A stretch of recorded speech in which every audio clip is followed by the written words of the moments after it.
Zach Crenshaw. Rick has the night off. Testing for this year's ISTEP is underway right now, but its days could be numbered. The legislature just passed a bill that ends ISTEP testing after 2017. Now the question is, what will replace it? WSBT-22's Patrick Roth has more. It'll be up to a summer study committee to figure out what replaces ISTEP.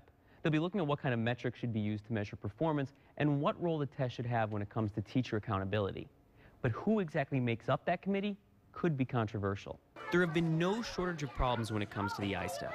Whether it's computer glitches, scoring errors, even getting the scores has been a problem. It's just kind of like how many things can go wrong before you decide that we should be changing direction. There weren't a lot of tears shed when the bill that would end the test passed the legislature. The only real question is what would wind up replacing it, and perhaps just as importantly, who would make that decision?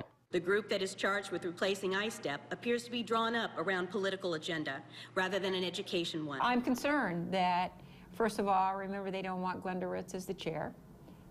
That's a huge concern. She's the top educator in the state. Why not put her as the chair?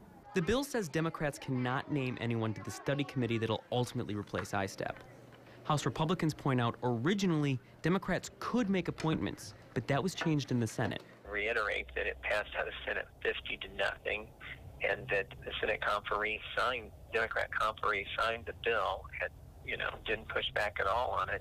The hope is the committee will mainly consist of people in education, parents, and some business leaders, not politicians. I thought it was important to have as broad a group as possible. Absolutely a good idea, because you remember when you're talking about education, when test scores are reported, that's clearly a reflection, if you look at it, on the community. Obviously, the bill still needs to be signed by the governor before becoming official. He hasn't given any indication as to whether or not he would sign it, but a spokesperson for the governor says he will give it careful consideration before making any decision.